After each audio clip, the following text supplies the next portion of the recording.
Sa abroad, wala kang ibang choice kundi mas maging matatag sa kung gaano ka katatag ngayon. Sa madaling salita, hindi sapat na matatag lang. Kailangan mong maging matatag sa ayaw at sa gusto mo. Yan ang batas sa abroad. Actually, yan po yung story na mapapanood ninyo dito sa ating Be Empowered program. Kung hindi nyo pa po na-share yung link, i-share ninyo yung link at magbabalik po tayo.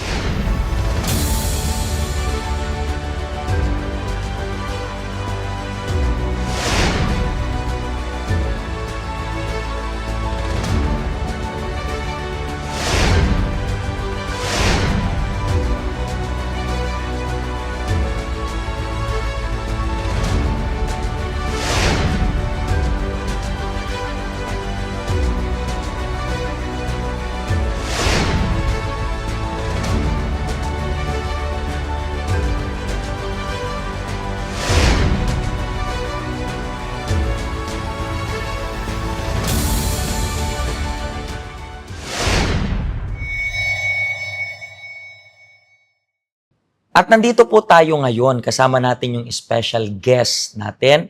Ano pong pangalan ninyo? Gemma, Pastor. Gemma. Gano'n na katagal na nag-a-abroad? Almost 8 years na, Pastor. Almost 8 years. And dito lang sa Hong Kong, iba-ibang bansa rin. Dito lang sa Hong Kong. Pero taga saan ka talaga sa Philippines? Cagayan Valley po, Pastor. Cagayan Pero Valley. nakabase na po kami sa Sampaloc, Tanay, Rizal. Sa Rizal na. Yes. Pero ano yun, bago ka palang mag-abroad, nasa Rizal na kayo? Or Yes po, nasa Tanay, Rizal na po kami. so, kailan ka nag-transfer sa Tanay Rizal? Kasi di ba from From Cagayan, Cagayan Valley. Valley. 2010 po, sa Manila po kami. Pero dahil nga po gusto ng aking bayaw na mag-apply ng army, lumipat po kami ng Sampaloc, Tanay, Rizal 2013 po. Pero yung asawa mo, na-meet mo siya is doon rin sa Cagayan Valley? Or hindi? Cagayan Valley. At so, taga Cagayan Yes, Valley po. rin siya. And then, nag-transfer na kayo sa Rizal. And then, ano yun, nung nag-abroad ka, nasa Rizal ka na nun, di ba? Yes po. Bakit? Anong reason kung bakit ka nag-decide mag-abroad? Nag-decide po ako mag-abroad before, Pastor, dahil sa kadahilan ng maliit lang po yung sahod ko nung nasa Pilipinas po. So, hindi po enough para sa... So, nag-work ka na sa Pinas? Yes po. Anong work mo sa Pinas? As a recruitment agency po ako. So, hindi sapat pag Hindi ganun, po diba? talaga sa... Minimum lang doon, di ba, pag ganun? Or minsan Yes below po, minimum? below pa po. Below pa. Kailangan mo lang ng maraming ma-recruit para mas Yes. mataas yung Yes po. sahod mo. Yes po. So, bakit Hong Kong yung pinili mo? Actually, Pastor, nirekomenda ako ng hipag ko dito. So, dito po ako napunta dahil malaki po yung sahod. So, basically, ang may connection ka sa hipag kaya dito. Yes po. So, paano yun? Hinanapan ka niya ng amo or Yes po. so, Direct hire po. direct hire? Yes, Pastor. So, hindi ka na masyadong, Yes, alam mo yun, mahirap, masakit yes sa ulo. So, direct hire. And then, smooth yung process. Yes po. And So, ano yun, kakilala niya yung mag-hire sa'yo or? actually, Pastor, kakilala niya yung helper. And then, yung helper ng amo, naghahanap din ng kapalit. So, ako yung nirekomenda niya. So, nakailang amo ka na rin dito? 6 years ako sa una kong amo, Pastor. Itong Tapos, una na yan, 6 yes years. po. Pero bakit anong reason kung Yun po ang reason, Pastor, na yung tatay ko po ay nagkaroon ng sakit.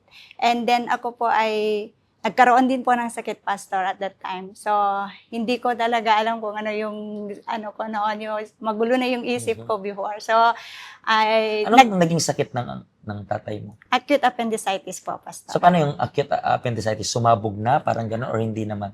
Pasabog na po Pasabog siya, na. Pastor. So, actually, sabi ng doktor, kung hindi na agad maopera ngayong oras na ito, araw na ito, Baka ay sumabog na. sumabog na, maaaring mamatay siya. So, bilang panganay po, Pastor, hindi ko po alam kung ano yung gagawin ko before. So, yung takot dahil sa emotion ko, sobrang emotional po ako before. Hindi ko alam kung ano yung gagawin ko, kung ano po ba yung tama kong gawin. So, yun po.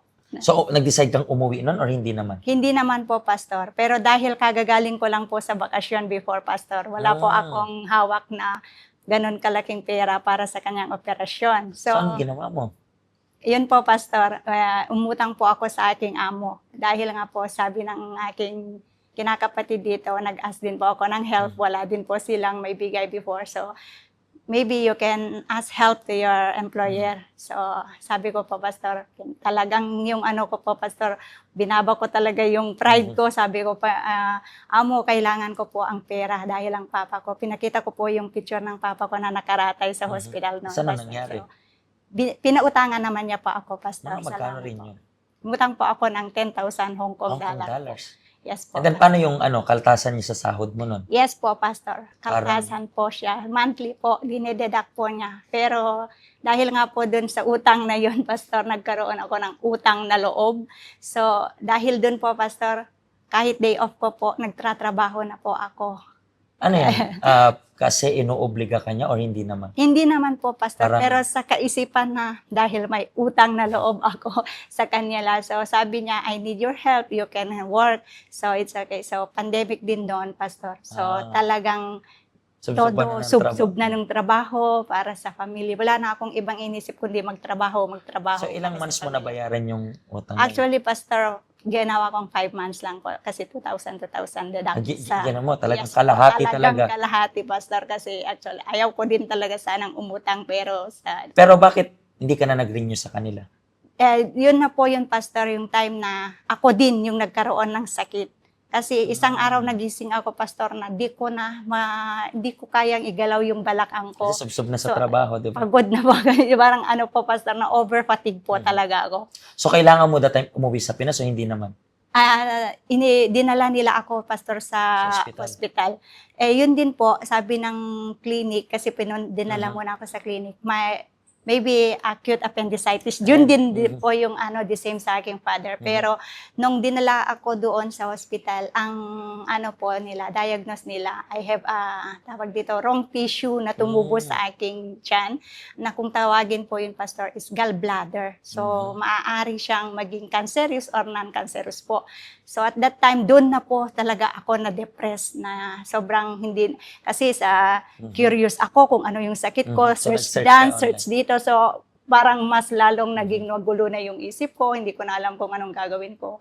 Hindi na ako makakain, hindi na ako makatulog. Until such time, sinabi ko na sa amo ko, hindi na ako mag-renew, amo, dahil ganito yung sitwasyon ko. Ayaw kong mamatay dito. Gusto kong bumalik sa Pilipinas para So, nakabalik ka pa sa Pilipinas that yes time? po. Pero that time na, Pastor, yung na naghanap din ako ng amo nung nakapunta ako dito sa sa health center before. So, hindi ka na nag-renew dahil sa, sabihin natin, yung utang na loob na kailangan hindi ka na magpahinga. Yes So, yun po, na rin yun. Pastor. Pero ayaw niya sana na, Ayaw niya. Gustong-gusto niya po talagang i-renew ako. Kaso ako na talaga yung nag-decide na ayaw ko na.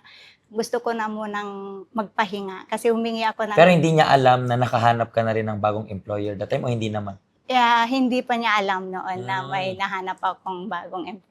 So, umuwi ka lang sa Pilipinas ng saglit or 3 months. 3 months rin? Almost 3 months lang so po. 3 months ka lang rin nandoon? Yes po. Paano mo na nakilala yung health center?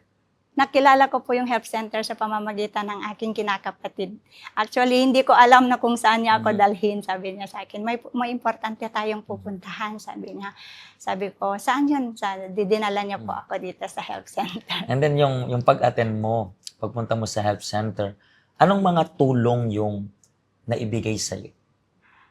Ang tulong na natanggap po na sa lahat, Pastor, is yung talagang ko yung sa emotion ko, na gusto kong binasag ko talaga yung pride ko before, dahil ako po ay talaga ma-pride po ako, may po ako talaga, gusto yung may kasabihan na hindi ako magpapatawad hanggat ganito, yung pride na mataas po. Pero salamat po at yun nga po, natutunan ko po. For some reason, nakikita mo yung changes Yes po. sa kalooban. Yun rin yung gusto rin sana nating maranasan ng mga kababayan natin. Di ba? Yes po. Marami tayong kababayan na meron silang pinagdadaanan. Katulad mo. Yes, Pastor. Merong sakit, merong karamdaman, na-overfatigue na Yes. sa kakatrabaho.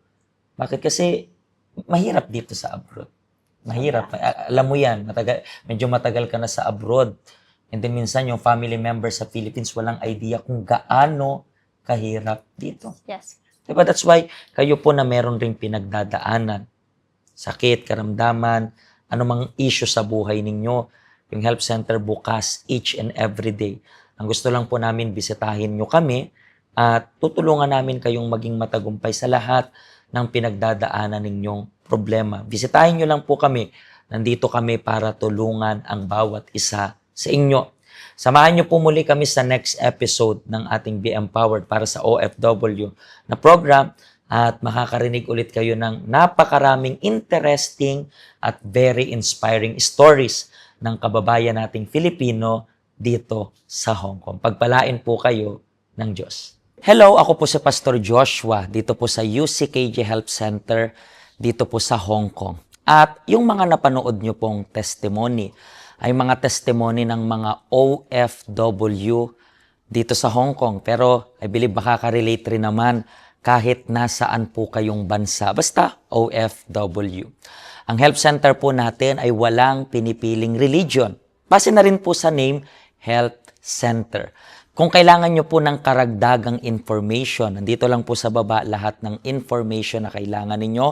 Kontakin nyo lang po kami at magiging masaya po kami na matulungan ka, ma-assist ka, nasaan man po kayong bansa. Pagpalain po kayo ng Diyos.